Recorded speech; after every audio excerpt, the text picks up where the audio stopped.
시청자 여러분 안녕하십니까. 지금부터 정확현의 한보정론을 시작하겠습니다.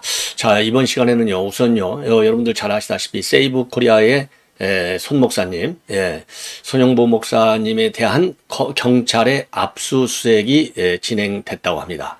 야, 참 이게 부산시 교육감 선거와 관련된 내용인데요. 자, 그거는 지금 굉장히 종교 탄압이다. 그래서 반발이 따를 수밖에 없고, 더군다나 이제 부산시 교육감에 이제 불법으로 개입했다라고 하는 얘기인데요. 그 부산시 교육감과 관련한 내용은요, 그게 울산 행사 때 했던 건데 왜 부산 이 선거에 끌어들여 갖고 하느냐. 그리고 이 내용은 전부 유튜브 방송에 나온 건데 왜 교회를 압수수색하느냐. 많은 문제점이 있다. 이런 점을 지금 지적하고 있어요. 자, 그래서 요 관련 내용, 이게 경찰이 말이죠. 정권 바뀌는 걸로 생각하고서 지금 벌써 납작 엎드려서 충성맹세를 하는 것이 아닌지 우려스럽기 짝이 없습니다. 자, 그 다음에는요, 지금 이제 우리 김문수 후보 캠프가 어제 이제 처음으로 이 골격을 드러냈습니다. 또 추가적으로 이제 캠프 추가 인선이 이제 또 있을 예정으로 있는데, 자, 윤석열 대통령 때 보니까 선거 최종 직전까지 선대위는 계속 확장했지 않습니까? 이제 불가피한 면도 많이 있죠. 자, 그러다 보니까 이 공포의 외인 구단 이렇게 해서요, 지금 이제 중앙일보가 숨은 실세들이 누구냐. 자, 그래서 김문수 이제 경기지사 또 이제 과거 정치 활동을 하면서 가까이 지냈던 측근들, 보좌진들, 실명으로 정말 이 외인 구단들, 공포의 외인 구단들 해서 이 관련 기사를 쓰고 있어요. 그러나 이 기사는 비판적 기사는 아니고요. 일종의 이제 소개하는 그야말로 뉴스 형식으로 보도를 하고 있습니다. 자, 그래서 과연 실세 핵심 인물들이 누가 있는지 비교적 정확하게 잘 실었어요.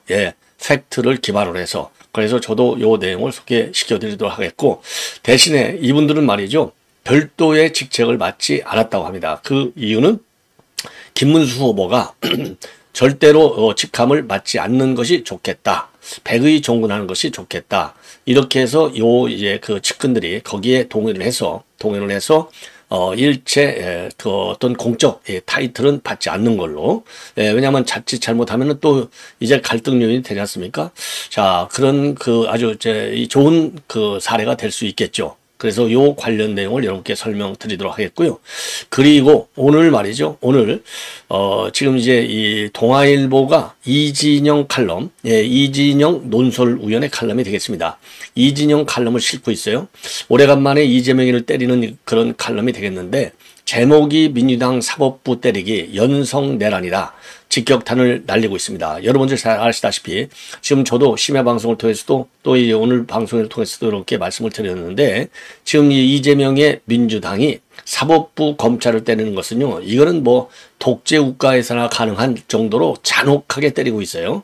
자, 그래서 검찰은 검찰대로, 법원은 법원대로 지금 입은 딱 다물고 있는 것 같이 보이지만 부글부글 끓고 있다. 이런 지금 얘기들이 아주 파다하게 들리고 있는데요. 그래서 이재명의 이 사법개혁이라는 미명에 지금 불고 있는 이 악법 제조 쿠데타, 요거를 강력하게 비판하고 있습니다. 자, 그래서 이 하버드대 교수 2명이 써낸 어떻게 민주주의는 무너지는가, 여기에 이제 우리 한국이 부끄럽게도 올라갈 가능성이 하나 있다는 것이고, 이거는 이미 역사적으로 볼 때 지금 베네수엘라 또 필리핀 이런 데서 사법 권력을 독단적으로 운영하면서 실패한 정권의 사례까지 예시를 하고 있어요. 자, 이거를 민주당은 듣는가 안 듣는가 참 걱정이 걱정스럽습니다. 자, 그리고요, 지금 시드니에 있는 신숙희 교수, 제가 여러분께 종종 설명을 드렸는데, 신숙희 교수가 입장문을 내놔서 지금 이제 이 김문수 후보가 성공하기 위해서는 어떻게 해야 되느냐, 이런 전략적 측면에서 고려할 요소 몇 가지를 지적하고 있어요. 자, 의견들이 다 다를 수가 있는데요. 자, 그래서 신숙희 교수 우리 국내 정치에 굉장히 관심을 갖고 있는 분이고, 굉장히 좋은 의견들을 많이 써내고 있어요. 그래서 요 내용을 여러분께 자세하게 설명을 좀 드리도록 하겠습니다. 그러면 말이죠. 우선 맨 먼저 경찰의 손현보 목사, 손현보 목사 이 교회 압수수색 관련 내용을 여러분께 설명을 드리도록 하겠습니다. 자, 이 관련 내용, 이 압수수색, 세계로 교회, 여기 압수수색한 것은요, 지난달에 부산 교육감 재선거가 있었어요. 여기 이 재선거에서 사전선거 운동을 했다. 이 혐의로 교회를 압수수색했습니다. 자, 손현보 목사 세이브 코리아 이거 하면서 윤석열 대통령의 탄핵 반대 캠페인을 대대적으로 벌렸던 인물이죠. 자, 그래서 이 세계로 교회 측에서는 즉각 성명서를 내고 일제강점기 군사 정권 시대에도 없었던 종교 탄압이다. 이렇게 규탄을 하고 있습니다. 자, 그러면서요, 경찰이 세계로 교회당 내부와 목사실까지 들어와서 사상 초유의 압수수색을 했는데 이거는 명백한 종교 탄압이자 자유민주주의에 대한 심각한 위협이다. 결코 용납할 수 없는 만행이다. 자, 그러면서요, 내가 한 말과 행동은 유튜브에 다 공개됐는데 굳이 교회를 압수수색한 건 종교 자유를 명백하게 침해한 것이다. 부산과 전혀 상관없는 울산 세이브 코리아 행사에서 한 발언을 두고 낙선운동 운운하는 것을 보면 경찰이 구국기도에 대한 대대적인 응징과 압박에 나선 것이 아니냐.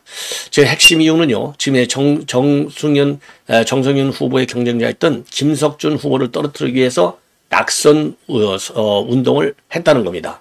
근데 여러분들도 잘 아시겠지만은요, 유튜브를 통해서는요, 낙선이든 당선이든 간에 365일 24시간 법적으로 보장이 되어 있는 거예요.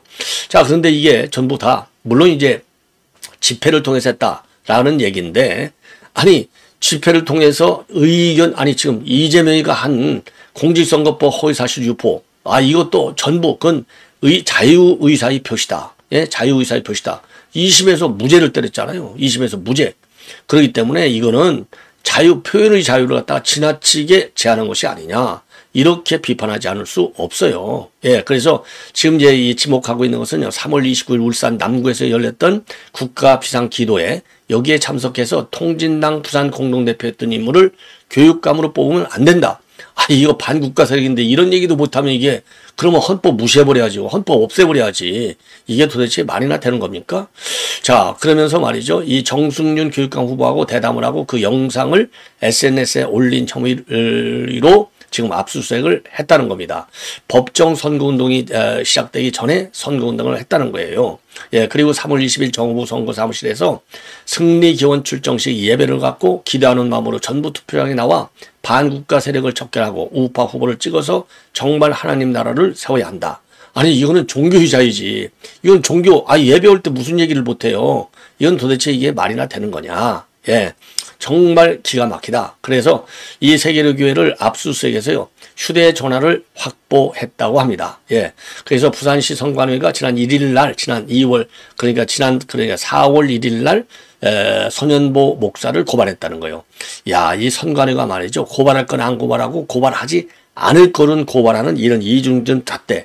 그러니까 선관위가 욕을 먹을 수밖에 없어요. 이 기가 막힌 일이 아닌가, 이런 말씀을 드리고 싶고요. 자, 이번에는요, 지금 중앙일보가 보도하고 있는 이 대선 인사이드, 이 계속해서 나오는 이 기사예요. 그래서 제목이 박종철 선배 박종운, 농사짓다 온 차명진, 김문수의 외인 구단, 이런 제목으로 쓰고 있어요. 자, 그래서 김문수 외인 구단 이제 그 대표적인 사람 중에 한 사람을 차명진을 지금 지적하고 있습니다. 차명진 의원을 소개하고 있어요. 차명진 의원은 뭐 여러분들 소개 안 해도 잘 아시죠? 그러니까 15대 총선 때 처음 국회에 입성했는데 김문수 후보가 그때 1호 보좌관 했어요.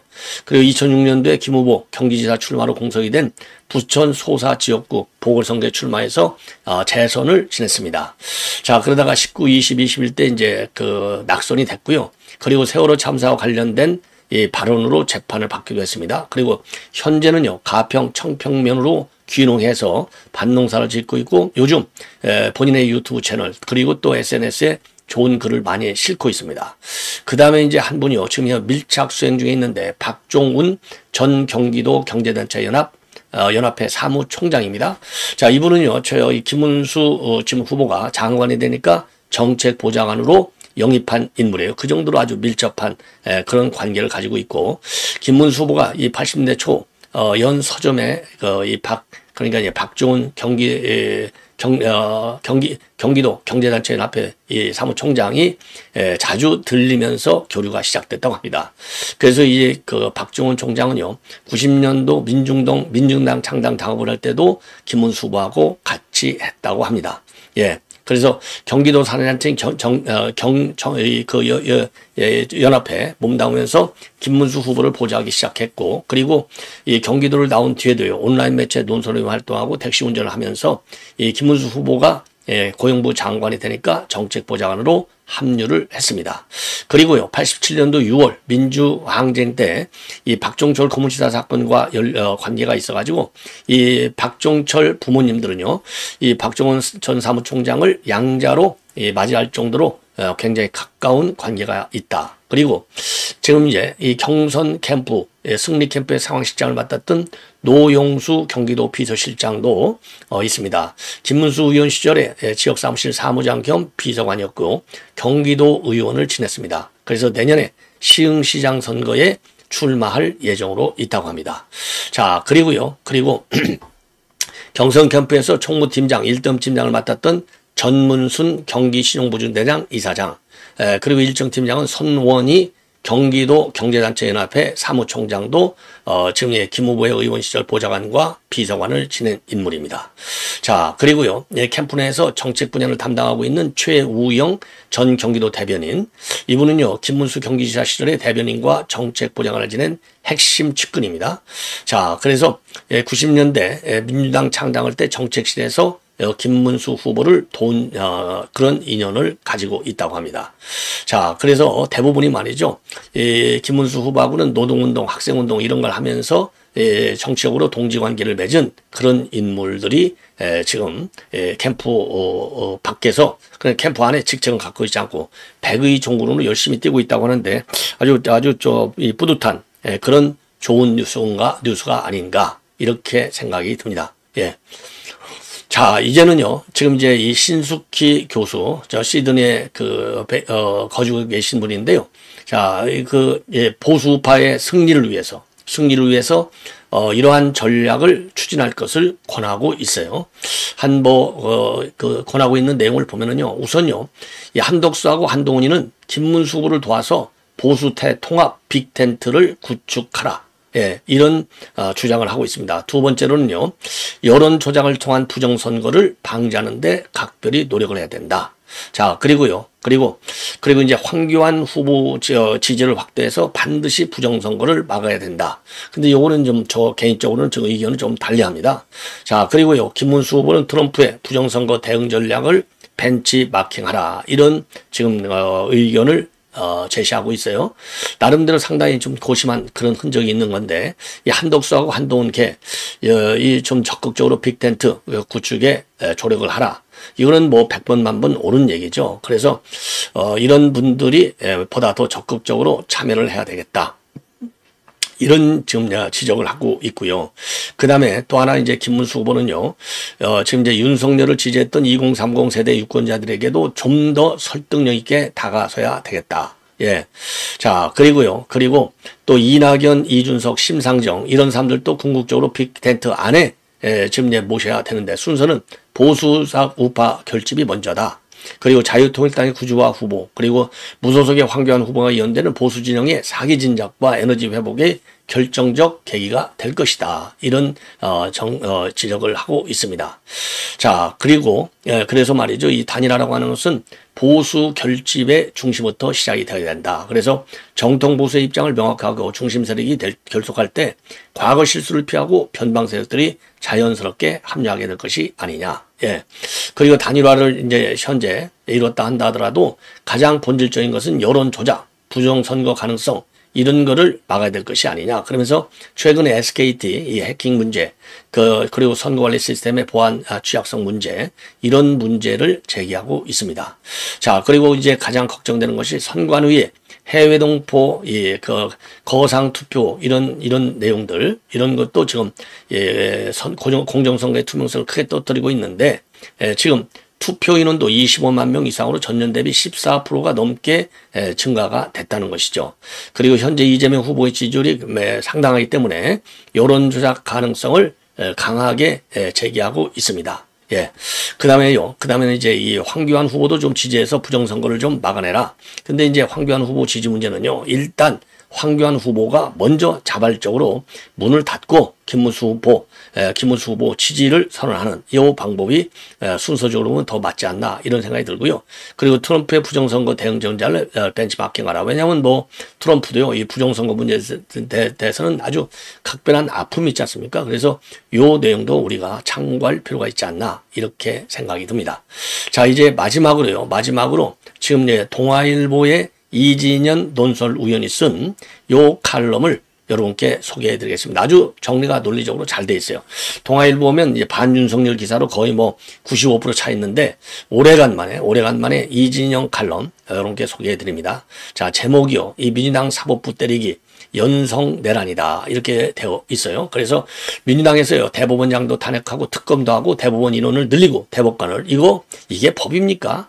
이거야말로 정치 후진국에서나 자행되는 연성 내란이다. 필리핀 그다음에 베네수엘라를 예를 들고 있어요.